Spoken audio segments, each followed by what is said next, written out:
Win big with new DRF All Access past performances. With one best-in-class product, you now get all 3 past performance formats. Go to DRF.com and use coupon code 1FREEPP for a free single card today.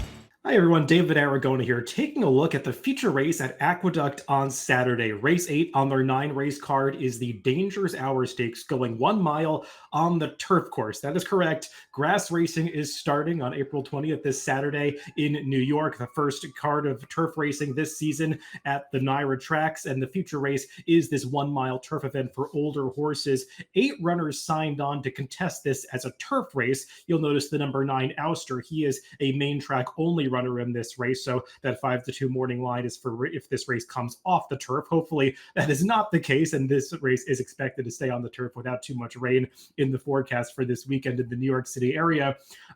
On the turf, the number 3 Spirit of St. Louis, clearly the horse to beat as he comes back off the layoff. I pegged him as the 8-5 favorite on the morning line. He is one of 3 Chad Brown trained runners in this race, and all of them expected to attract some support, but Spirit of St. Louis has won 5 of 7 starts in his career, 4 of 5 on the turf. He is trying open company for the first time in this Dangerous Hour, but the way he finished off his 2023 campaign, if he comes back in form, he figures to be pretty tough in this first stakes event on the grass of the season in New York. Let's get a look at the Timeform US pace projector to see how this race might be run through the early stages. At the half mile, the number 1 Mason expected to make the lead over the number 4 Heaven Street. Now, do note this pace projector could change a little bit, and it will update for scratches if the number 4 Heaven Street does come out. He is cross-centered in a race at Laurel on Saturday, so we'll see where the connections decide to run him. But if he comes out, the number 1 Mason could find himself alone on the front end. The number 8 Bring Me a Check does also possess some early speed, but he was leading through a slower pace Bernard Baruch when he went long on the turf last summer. So we'll see what kind of pace situation Mason encounters. But if the number 4 Heaven Street stays in, you'll notice that fast pace flag shows up, and that could suit a horse like the number 6 Pioneering Spirit, who does get the LP flag, indicating he has the highest Timeform US late pace rating in this field. Let's go through the runners in post position order, beginning with that likely pace setter, the number 1 Mason, and we'll take a look at his last turf race over the Aqueduct turf course, going the same distance in the Artie Schiller last November. And you'll notice right here in the stretch drive on the lead, he actually shifts out pretty dramatically and actually interferes slightly with his stablemate, the number 6 Exact Estimate, who does go on and defeat him in the end. Mason will fade to 3rd in this race after setting the pace through the early stages. Didn't love the way he finished this one off, the drifting in mid-stretch and the way he's shutting down across the wire. Not a great sign for a horse who's now trying a similar circumstance on Saturday. I will say, though, he's better than his last result indicates. That somewhat disappointing 4th place finish at Gulfstream when he was the favorite. Flavien Prat tried to experiment with rating him that day. There was other speed in that race, and I think he just decided to try to take Mason off the pace. The horse reacted very badly to it. He checked badly into the first turn, was very rank around the clubhouse turn from there, and really couldn't produce his typical kick given fighting the rider for so much of the race through the first half of it. So I think Mason's better than that most recent effort indicates, but is he good enough to win this race even if he runs back to one of his better efforts like 2 back in the Artie Schiller? I'm not totally convinced, but he is going to be the one to catch in this Dangerous Hour. The number 2 is Tidal Forces. Let's take a look at his most recent start when he was narrowly beaten at 60-1 in the Appleton at Gulfstream Park back at the end of March, and he's the number 10 on this day and makes a good go of it. I mean, he forges to the lead in mid-stretch here before getting swarmed from both sides, as this is just a blanket finish coming onto the wire, a really tight one.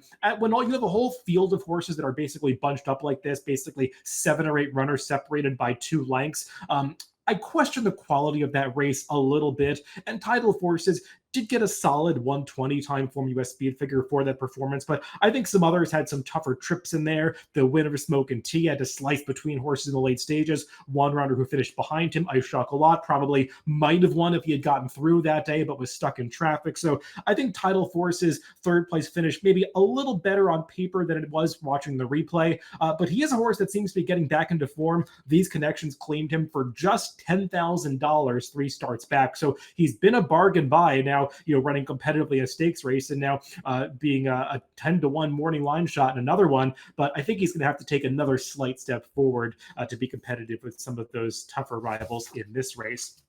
The number 3 is Spirit of St. Louis. He is that favored runner on the morning line coming out for Chad Brown. This was his 2023 finale when he won the Mohawk Stakes against New York breds, and all 7 of his prior starts, all 5 of his prior turf starts have come against New York bred company, but he's beating a pretty good one on this day in City Man as he fends that rival off to the wire. And City Man is a horse who has proven to be very capable facing open company. He's actually a grade 3 winner on his best day. So Spirit of St. Louis, I think that 127 time form US speed figure, it does stand up to scrutiny when you look at the PPs of City Man. That race did get a significant pace upgrade. You see those blue color coded time form US pace figures, and the whole race got an upgrade because the entire field came home so quickly over that yielding turf course. Spirit of St. Louis, I wouldn't say he ran against the grain of the race at all. He was very much with the race flow, sitting on top of those moderate fractions and just sprinting home, getting the jump on that main rival City Man. So he got a very good trip that day, but he just is the kind of horse that makes his own good trips. He's got that dangerous tactical speed, and he figures to get another good stalking trip likely in the pocket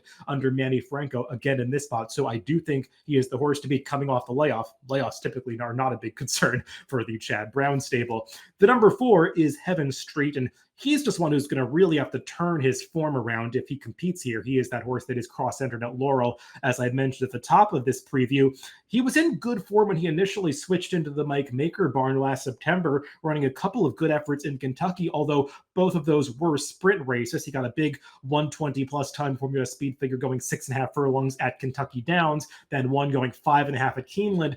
Since then, he has not run well, but 2 of those races came on surfaces that he probably doesn't prefer. Dirt ones he just can't handle, and then synthetic 2 back where he showed speed and faded. Would have hoped to see more last time when he finally got back on turf at Gulfstream, but that was a 5 furlong race, and that might just be a little bit too short for a horse that has really done his best running between 6 furlongs and a mile, going back to prior barns when he was with Brendan Walsh earlier in his career. So I think stretching back out in distance will suit Heaven Street. I just wonder if even at his best, he's good enough to beat some of his rivals in here, and he's going to have to tussle with Mason on the front end if he does indeed start in this spot. The number 5 is Equitise. He is the third of that Chad Brown trio entered in this race. And we'll take a look at his most recent start when he was an easy winner at 2-5 at Tampa Bay Downs. This was just the third start of this horse's career. He was an impressive debut winner at Tampa Bay Downs back in March of 2023, then was off for a long time. Chad Brown picked a very ambitious spot for him to come back off the layoff last November at Aqueduct when he contested the Grade 2 Hill Prince. Was no match for that field, was never going to beat a horse like Integration, who just seemed at the peak of his abilities that day. Went to the sidelines again, came back off a shorter layoff last time in that N1X allowance race at Tampa, and got a solid 112 time form US speed figure, finished up very nicely as you saw in that replay. He really wasn't beating much though. When you look through the time form US charts and some of the speed figures the horses have run subsequently, that 112 looks even a little generous in retrospect. So Equitise is just going to have to get faster overall. He certainly has the pedigree to do so, being by Kingman. He's out of a dam who's a 3/4 sister to Arc winner Waldgeist, so he definitely has some pedigree power behind him, and Chad Brown has thought highly of this horse to start him in stakes races in 2 of his 4 career starts so far, but he is going to have to step up from a speed figure standpoint. The number 6 is Pioneering Spirit, and what can you say about this horse's 2023 campaign? He won 6 of 12 starts, was just really unstoppable for Linda Rice. I mean, started out breaking his maiden in a $40,000 maiden claimer back in May, reeled off 4 victories in a row for this barn, ended up winning the Bernard Baruch, getting a stakes triumph on the turf for her at Saratoga towards the end of the season, completing really a magical Saratoga season for the Linda Rice barn. He did lose 2 of the last 3 starts of his 2023 campaign, and the lone victory actually came in a very soft off-the-turf match race in that Knickerbocker, but he really had no chance going 12 furlongs in the Grade 1 Joe Hirsch Turf Classic, so I'm not going to hold that race against him. And then last time out in the Artie Schiller, he was only beaten a nose by Mason and was finishing pretty well at the end of that race. A mile, though, seems like it could be a little bit on the short side for a horse who has done his best running in those middle distance races. Now he's coming back off the layoff, starting out at a mile once again. Linda Rice doesn't have the strongest layoff stats, especially bringing horses back in tough spots like this. So I wonder if this is just a prep race for something a little bit longer down the line for Pioneering Spirit. The number 7 is Dakota Gold, and he's one that's going to be looking to get back on track as well, as he finished off his 2023 campaign with 3 losses after looking like he was really in the best form of his career in the first half of 2023. He ran very well with a tough trip in the Kingston, finishing third, just a half length behind the aforementioned City Man, who's not playing in here but would be one of the favorites if he were. And Dakota Gold then won his next start as the heavy favorite in the Hudson Valley, making an impressive run from off the pace to win quite decisively by 3 lengths that day. He then held his own against Open Company in the Lure at Saratoga.